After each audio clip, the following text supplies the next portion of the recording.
a few of the things that I've done have been successful, and they've been comedic.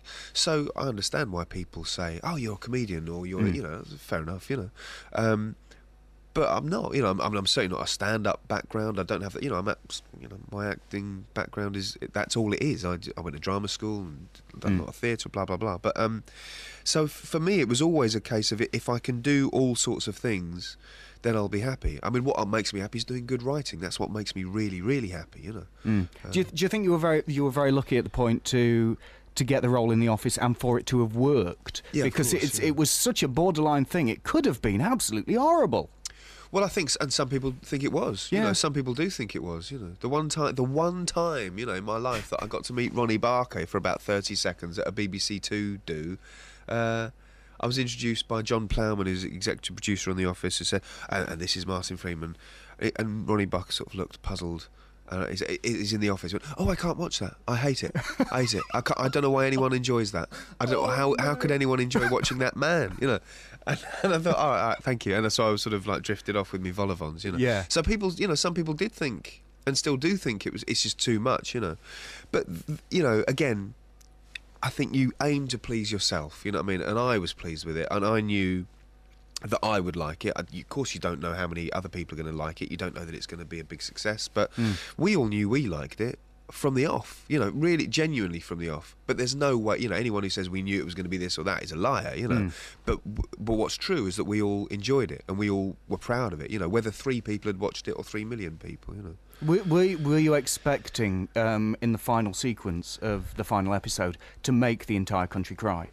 No. Were you trying for that? No, I wasn't. No. We certainly. Well, I wasn't. Maybe Ricky and Steve were, but no, I was just really pleased that it did end like that, because it would have been very easy with the reputation the show had to not give people a happy ending. You know, it'd been very easy, and it would have been in keeping, and that would have been fine. You know, but I think sometimes. I think certainly giving people what they want all the time is bad, because, you know, you don't give a baby sugar or a child sugar just because it wants it all the time. Yeah. But occasionally, why not? You know, let's have a treat. And it was Christmas, and people like to be happy. You know what I mean? Yeah. And after all, I don't think it's a sellout, because it's not like you know. Sometimes I think in this country we make the mistake of saying, "Oh, real life isn't like that. Real life isn't happy." And I think, well, no, actually, it is sometimes. You know, it's not true that life is always a fairy tale, but we've all fallen in love at some point, and we've all had some form of happy ending in a chapter of our lives, you know.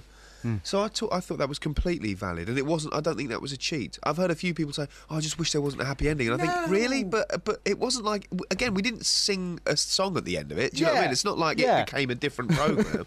I think it was totally within its rights. I mean, everyone watching that and everyone complaining about the happy ending at some point, you know, they've all got wives or husbands or girlfriends or boyfriends. Everyone's fallen in love at some point, and it does happen. I think we kind of held it off long enough, you know. 2 years of kind of unrequited love was quite long enough, I think. And had you gone on for another couple of series, then maybe it would have been the wrong thing to do. Which is why I always respected the decision not to do it anymore, you know. Yeah. I genuinely wish that would happen more. I really, really do. You know, I think, well, come on, why are the Beatles so good? You know, because it's 7 years and off. You know what I mean? Not 37 years. You know, I think that's a lesson, really. You know? Does that mean the Stones are rubbish? It doesn't, but I do think that's one reason the Beatles are better, in my opinion. Yeah, no, that you're entirely entitled to your own opinion. I like the Stones, but you know, I do think things. It's not, you know, we all die. Things should stop. You know, there is an end to things, and again, Fawlty Towers. Why is Fawlty Towers seen as so great? A, because the writing and performing was so great. B, because you can't believe there's only 12 episodes. You cannot believe that. You know, there's so much material there, and I think if it had gone on for 5 more series, it's inevitable that people would have gone, "Oh, right, yeah, it's not quite as good as it used to be." You know, you're coming up on the cinema screens again very soon, actually. Yeah. Hot Fuzz. Hot Fuzz, yeah. Yes, Gloucestershire's very own Simon Pegg. We like to say, well done to Simon. And Edgar, no? Isn't Edgar from... I think he's Somerset. Oh, sorry. God, yeah, sorry. I mean, But no, listen. Martin. I mean, mate. Sorry, to a Londoner, it's just like, it's all West, isn't it? Yeah, it's all West country. Yeah, they're all funny they're talking down it's there. It's all the country people. Yeah, exactly. No, but no, definitely Peggy. Yeah. Yeah. definitely So, what do you do in Hot Fuzz? not much. Well done, sir. I do a bit more than I did in Shaun of the Dead. Yeah, What, yeah. which was nod in which was- passing? Yeah. I do nodding and talking in Hot Fuzz. I've actually got dialogue. No, I sort of start the film. That's all I'm going to say. I start the film with Simon, and I should really watch what I say because I don't know genuinely. Simon hasn't properly briefed me what I should be saying or not.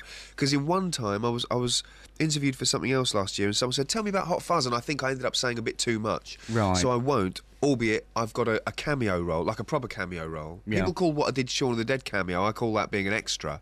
But this is genuinely. Well, a you're a very cameo role. famous extra. You know. Yeah, so there were a few famous extras. Yeah, exactly. Matt Lucas, the most famous extra.